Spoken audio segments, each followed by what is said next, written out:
Bonsoir à toutes, bonsoir à tous. Merci d'être avec nous sur TV 78. Nous sommes le mercredi 7 février. Voici le programme de ce soir. Nos élèves ne sont pas des sardines. Les enseignants du collège intercommunal Champagne de La Verrière et le Ménil-Saint-Denis protestent contre la fermeture de 2 classes. Ils ont lancé une opération collège mort ce matin. Découverte, partage, dégustation pour sa 21e édition, le Salon du vin et de la gastronomie de Saint-Germain-en-Laye proposait une quarantaine de stands. On vous emmène à la découverte de 2 producteurs yvelinois. Vous connaissez sûrement la laine de Mérinos, celle qui tient chaud et qui est toute douce, mais saviez-vous qu'elle venait des Yvelines? Depuis le XVIIIe siècle, la bergerie nationale de Rambouillet élève une centaine de moutons Mérinos, une fierté pour l'établissement. Et puis comme d'habitude, l'invité du 7-8 en deuxième partie d'émission. Ce soir, nous parlerons du tout nouveau Petit Futé Yvelines avec Isabelle Defendal. Restaurant, hôtel, activités ont été soigneusement sélectionnés. Voilà pour le programme de ce soir. Bienvenue dans votre 7-8. Tout de suite, on prend la direction du Ménil-Saint-Denis. Les portes du collège Philippe de Champagne sont restées closes ce matin. Une opération nommée Collège Mort a été lancée par les enseignants et les parents d'élèves pour protester contre la suppression de 2 classes. C'est le reportage de Gabriel Gontier. Aucun élève à l'horizon ce mercredi matin au collège intercommunal Philippe de Champagne du Ménil-Saint-Denis et pour cause enseignants et parents d'élèves organiser une opération collège mort en réponse à la suppression de 2 classes au sein de l'établissement dès la rentrée prochaine. Depuis plusieurs années et en particulier cette année, on réduit nos moyens pour enseigner et ce qui va se traduire l'année prochaine par la fermeture de 2 classes et ce qui va monter nos effectifs à 28 à 30 élèves par classe. On n'est même plus là pour nos salaires ou nos conditions de travail, on est là juste pour pouvoir enseigner dans de bonnes conditions, faire notre travail correctement et s'occuper correctement des élèves et des enfants qu'on nous confie. Aujourd'hui, le collège Philippe de Champagne est un établissement particulier. 30% des élèves accueillis ont des besoins spécifiques liés à des handicaps ou appartenant à des zones d'éducation prioritaires. Pour les parents d'élèves, l'augmentation des effectifs dans les classes dégraderait les conditions de travail. Moi, par exemple, j'ai posé la question à mon fils. Je dis, mais si tu vous retrouvais à 30 par classe, qu'est-ce que ça va te faire? Son questionnement, ça a été, mais on va être trop nombreux, comment on va faire pour travailler en fait? Ça va être trop bruyant. Un sentiment que partagent les maires des communes de La Verrière et du Ménil-Saint-Denis venus apporter leur soutien aux manifestants, tout comme le député William Martinet. Moi je suis en désaccord avec cette logique comptable au sein de l'éducation nationale qui est de dire il faut supprimer des postes, il faut fermer des classes pour faire des économies et que la priorité ça devrait être l'intérêt des élèves. Si on veut que le collège reste attractif, il faut assumer de conserver des moyens. Reçu par l'Académie en janvier dernier, professeurs et parents d'élèves n'avaient pas été satisfaits des réponses données. D'autres opérations comme celle-ci pourraient être organisées après les vacances scolaires. C'est l'heure à présent de faire le point sur le reste des informations du jour à retenir dans les Yvelines.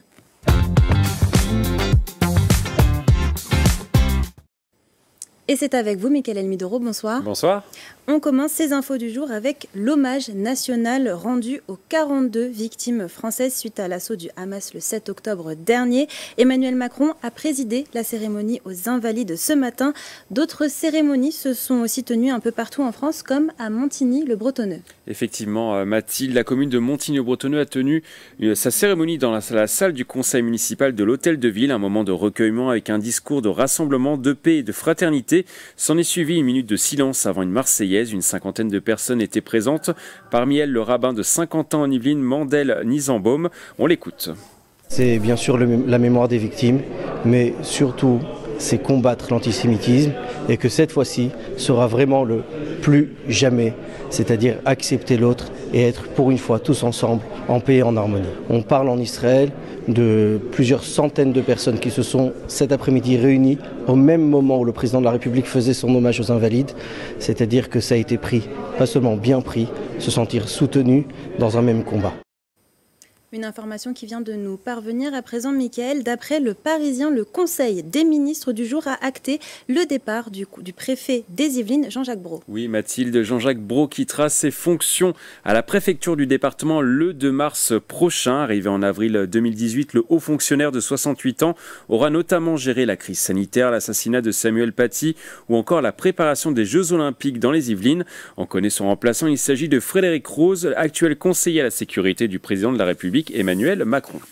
On poursuit ces infos du jour avec le festival du film francophone pour la jeunesse qui débute aujourd'hui au Murau. Jusqu'au 13 février débute la 3e édition de ce rendez-vous sur le 7e art, mettant à l'honneur des films francophones venus du monde entier pour la sélection des films adaptés aux enfants jusqu'à 12 ans comme Marinette de Virginie Verrier ou La vie de ma mère de Julien à Carpentier. Ce samedi 10 février, des ateliers seront proposés au public autour du doublage de voix, du montage et du trucage.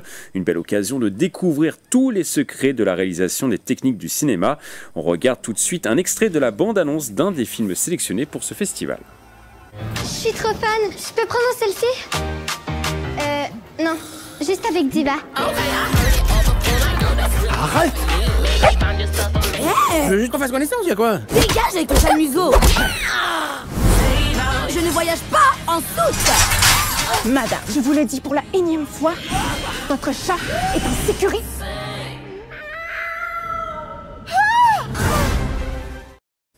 On parle des chiens et des chats, Mickaël. On continue avec une information insolite. La Centrale Canine, l'organisme coordonnant le milieu du chien en France, a dévoilé le top 3 des chiens préférés des Français en Ile-de-France. Et le chouchou des Franciliens, c'est le Stafford Bull Terrier avec 871 naissances enregistrées au livre des origines françaises en 2023. Il est aussi appelé Steffi. C'est un molosse de petite taille, parfois victime des idées reçues. Ce n'est pas un chien catégorisé, pas obligatoire de lui faire porter une muselière dans les espaces publics. À la 2e place, on retrouve le Golden Retriever. Le cavalier King Charles complète le podium. Bien, merci beaucoup, Mickaël Elmidoro. Je suis très fan du cavalier King Charles, personnellement. Très bien. Moi, je suis plutôt border collie. Merci beaucoup, Mickaël, pour toutes ces informations. Et comme d'habitude, si vous aussi, vous voyez une image ou une information qui vous a marqué, n'hésitez pas à nous la partager sur les réseaux sociaux en utilisant le hashtag 78news.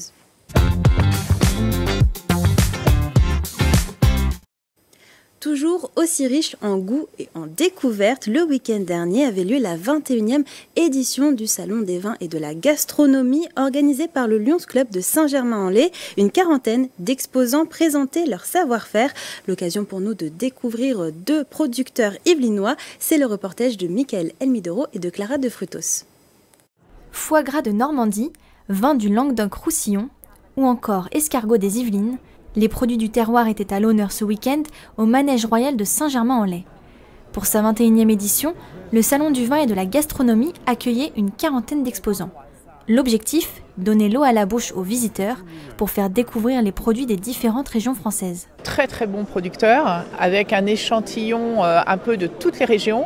Ils peuvent parler de leur métier, ils peuvent vraiment transmettre leur passion sur les produits qu'ils font. Apprécier des produits authentiques et traditionnels, escargots au beurre persillé, feuilletés, en passant par des croquilles, cet élevage yvelinois d'escargots, proche de Mantes-la-Jolie, démontrait son savoir-faire. Une production locale, de l'élevage jusqu'à la vente. Moi je n'élève que du gros gris, c'est l'escargot vraiment que l'on trouve qu'en élevage et qui s'élève en 6 mois de temps. Il est élevé en France, donc ça c'est déjà quelque chose qui est important. Et puis après tout est fait donc sur place, l'élevage, la cuisine. Et après on vend à la maison, on a un magasin. Et puis après on fait quelques salons pour faire connaître justement les produits. Parmi les producteurs yvelinois, il y a aussi Hello Miel. Installée depuis 5 ans au Ménul, dans la Haute-Vallée de Chevreuse, l'entreprise produit près de 500 kg de miel par an. C'est vraiment un miel local qui est brut de ruche, c'est-à-dire qu'on le récolte tel que, avec un châtaignier très parfumé, excellent pour les gâteaux, les pains d'épices, et surtout un miel blanc de printemps, fruitier et cerisier. Près de 2000 curieux ont répondu présents cette année au Salon du vin et de la gastronomie. Prochaine édition en mars 2025. On va parler de sport à présent. Dans votre 7-8, un grand gala de boxe est organisé ce samedi au complexe sportif Europe à Elancourt. Au programme, 3 combats pro et 7 combats amateurs. On écoute les boxeurs yvelinois tête d'affiche de ce rendez-vous au micro de Mickaël Elmidoro.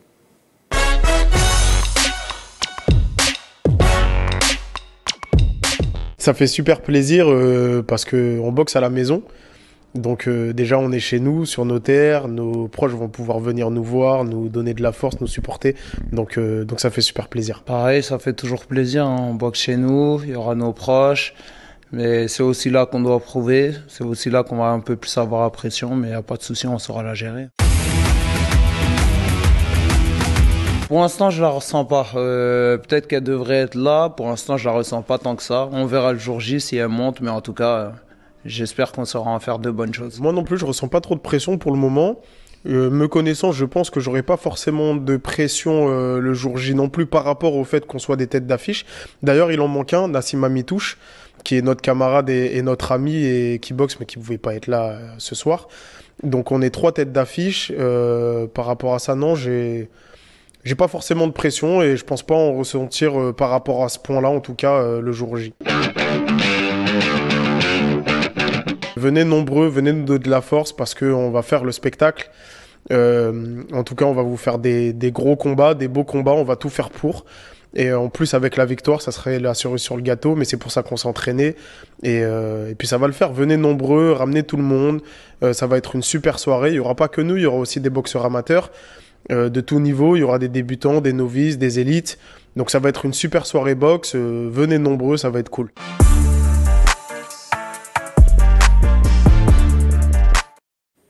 Un mot de cinéma également dans votre 7-8. Le mercredi, des réalisateurs yvelinois vous proposent de découvrir ou de redécouvrir des films qui ont été tournés dans le département. Ce soir, Thomas Salazar fait un focus sur le thriller Elle, réalisé par Paul Verhoeven avec Isabelle Huppert. Est-ce que dans le film Elle de Paul Verhoeven sorti en 2016, vous avez reconnu les rues de la ville de La Celle-Saint-Cloud ? Il faut changer toutes les serrures, en haut et en bas. J'ai quelque chose à vous dire. Et oui, ces rues sont parfaites pour l'ambiance du film, qui est un film très très sombre, avec des grandes maisons dans un milieu de la bourgeoisie. C'est pour ça que le réalisateur a choisi la ville de La Celle-Saint-Cloud. En vrai? Et tu vas bien? Mais il y a un fou qui rôde. Je porterai aucun jugement. La prochaine fois que vous verrez Isabelle Huppert en train de courir dans les films à la recherche de son agresseur, vous reconnaîtrez La Celle-Saint-Cloud.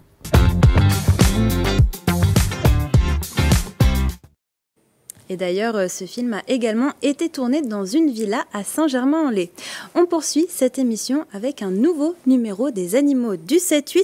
On vous emmène à la découverte du mouton mérinos de la bergerie nationale de Rambouillet, une histoire qui dure depuis le XVIIIe siècle.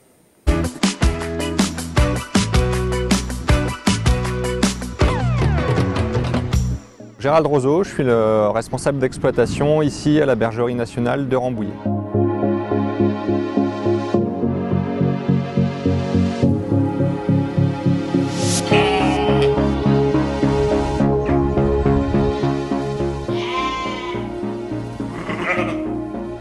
Le mérinos de Rambouillet est une race historique qui est élevée à Rambouillet depuis le XVIIIe siècle.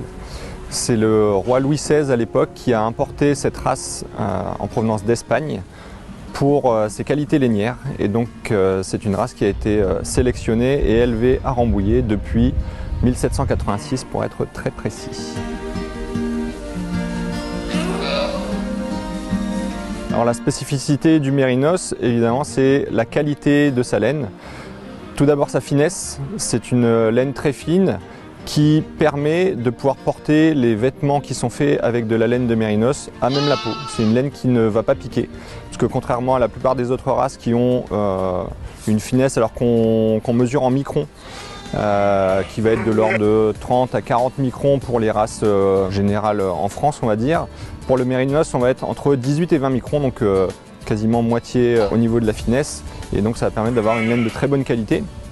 Alors c'est des animaux qui ont de la laine blanche uniquement. Ils ont toujours été sélectionnés sur la couleur de la laine pour avoir uniquement des animaux à laine blanche. Et enfin, c'est aussi des animaux qui ont une grande quantité de laine. C'est-à-dire qu'on voit sur les béliers qui sont derrière moi qu'ils ont de la laine du bout des pattes jusqu'au bout du nez, donc vraiment sur toute la surface du corps, ce qui permet qu'un bélier mérinos, par exemple, de Rambouillet, va pouvoir produire entre 6 et 8 kg de laine chaque année. La tonte se fait une fois par an, au printemps. Donc là, cette année, la tonte des mérinos aura lieu à la fin du mois d'avril. Et voilà, ça permet de les débarrasser de leur toison avant les beaux jours et avant l'arrivée des périodes chaudes pour leur confort tout simplement, parce que c'est des animaux qui ne sont pas capables de muer, donc de perdre leur toison eux-mêmes. C'est une fierté parce que c'est un patrimoine historique, comme je le disais au début. C'est une race qui a été exportée dans le monde entier. Au 19e siècle, il y a eu ce qu'on a appelé la mérinisation, c'est-à-dire la diffusion de béliers de la race mérinos de Rambouillet en France tout d'abord et ensuite dans le monde entier, sur tous les continents, dans le but d'améliorer les performances lainières des races locales. Et donc aujourd'hui, si on va en Nouvelle-Zélande, en Australie ou en Amérique du Sud, on retrouvera des troupeaux issus du mérinos de Rambouillet.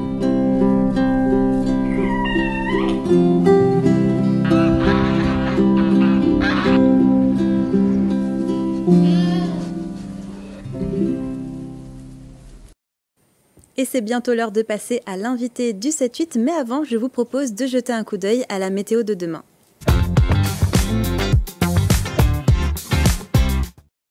Demain matin, le ciel sera toujours aussi couvert et pluvieux dans les Yvelines. Côté température, de la douceur, il fera en moyenne 11 degrés. L'après-midi, la pluie devrait cesser de tomber, sauf dans le secteur de Houdan. Niveau température, il fera 14 degrés du côté de Mantes-la-Jolie, 13 à Houdan et Versailles et 12 degrés à Rambouillet. Et demain, nous fêterons la Sainte Jacqueline. C'est l'heure à présent de l'invité du 7-8.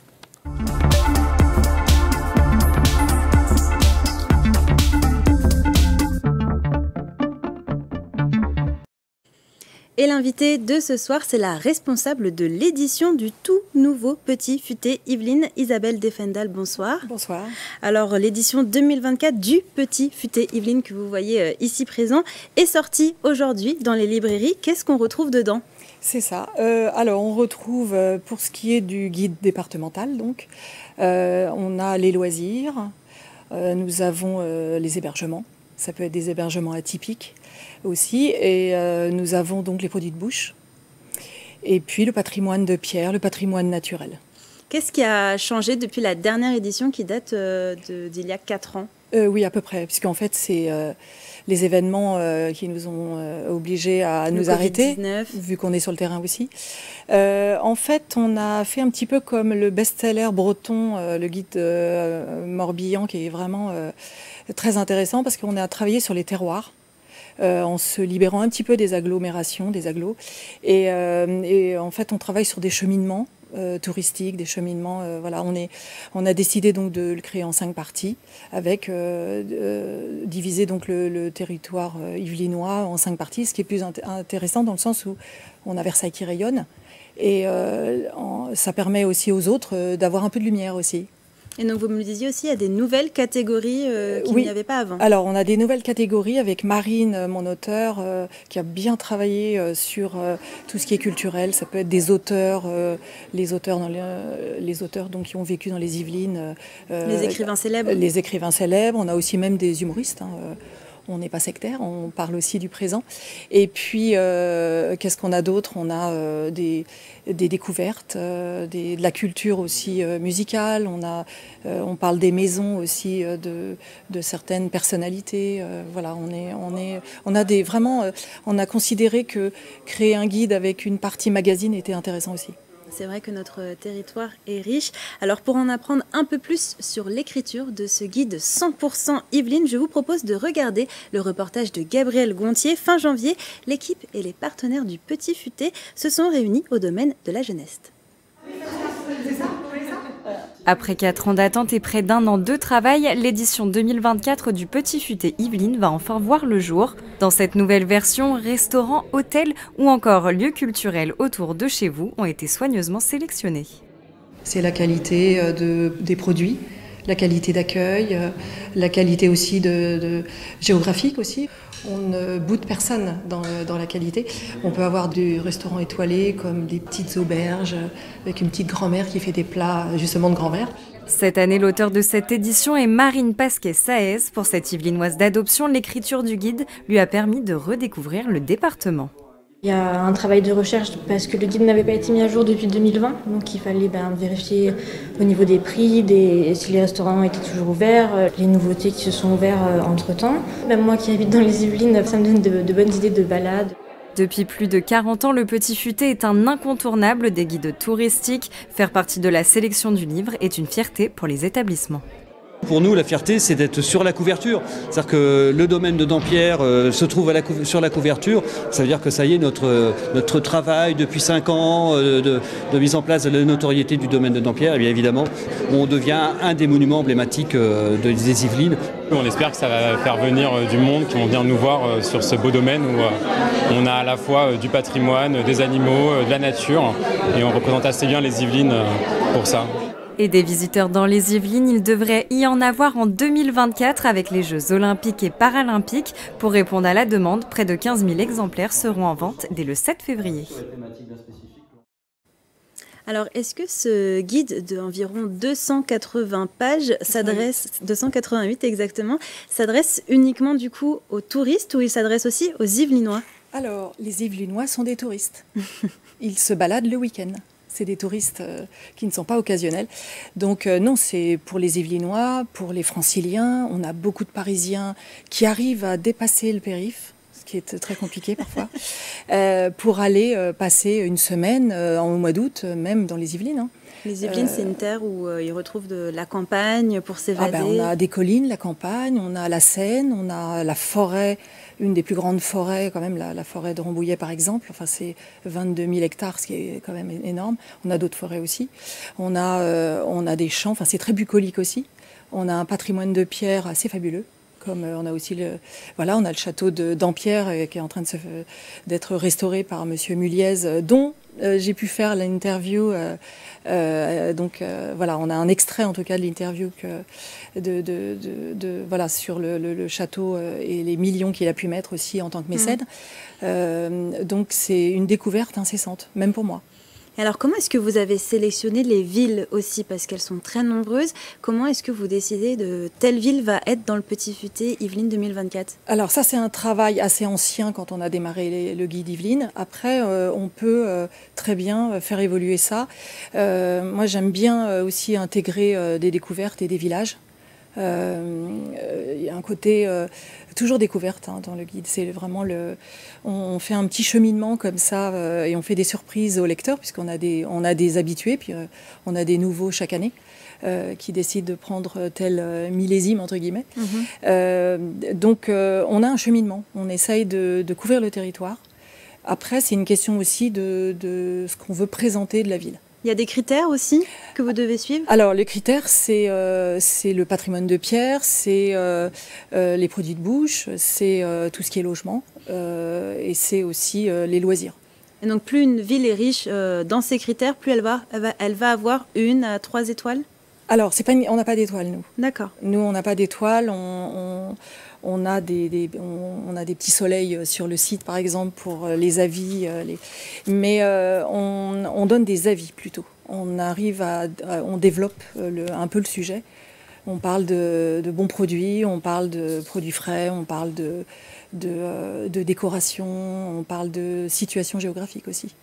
Et du coup, est-ce que vous avez tout testé, absolument tout testé? Ce qu'il y a dans le guide? Oui. Alors, on les a testés un jour. Après, il faut qu'on puisse retester. C'est-à-dire que on peut très bien avoir un restaurant qui avait un très bon niveau qui corresponde à notre charte, parce qu'on a une charte de qualité qu'il faut respecter pour entrer dans le guide. Et le chef part et en fait, le niveau descend. Et ça, on se retrouve un peu piégé, c'est que nous, ça correspond plus à notre charte et ça, c'est pas possible. Donc, c'est quoi cette charte de qualité? Alors, la charte, c'est des bons produits, une manière aussi de faire, c'est-à-dire qu'on évite un peu les surgelés dans les restaurants. Le fait maison. C'est le fait maison, c'est aussi une manière d'être peut-être local aussi quand on peut. On n'est pas non plus intégriste là-dessus. On fait attention aussi à ce que les uns les autres puissent quand même travailler comme ils le peuvent, on sait très bien. C'est le côté aussi esthétique. On aime bien ça aussi. Après, ça peut être un établissement aussi réputé, une institution, et puis une petite auberge qui n'a aucune lumière. Et là, on va aller la chercher, elle, pour la mettre en lumière, parce qu'on adore les découvertes. Et donc tout ça, ça a dû demander énormément de recherches. Ces recherches, elles se font uniquement par l'équipe du Petit Futé ou est-ce que vous avez aussi demandé aux locaux, aux associations de vous aider ? Alors, c'est même pas une aide en tant que telle, hein, c'est au gré des discussions. Mon auteur me propose des choses aussi, donc elle va elle-même voir certains et goûter à l'aveugle. Parce que le but, c'est quand même de passer. Et moi, après, elle me dit, ce serait intéressant d'aller discuter avec la direction ou le créateur.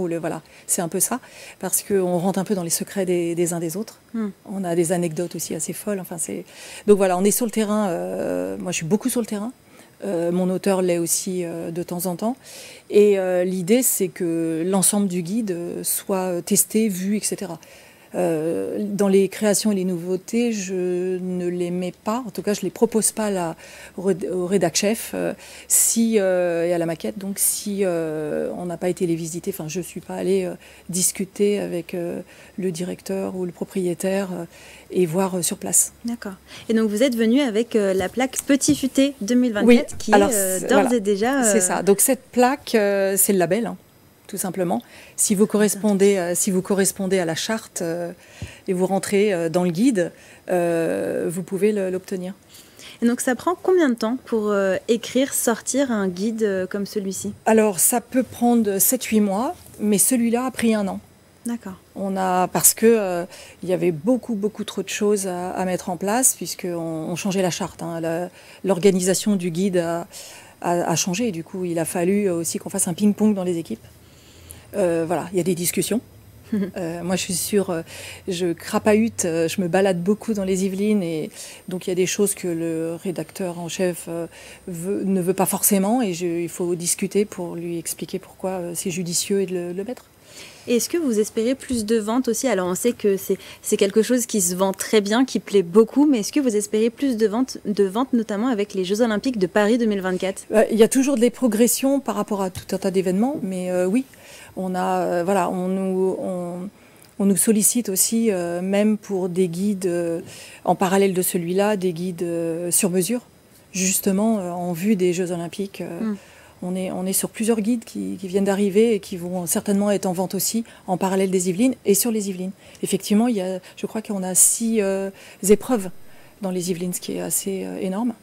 Ce qui fait que oui, il va y avoir une aspiration, d'autant que le guide, on peut le consulter en 5 langues, même plus après, mais pour l'instant c'est 5 langues, l'allemand, le chinois, l'espagnol, le français, l'anglais.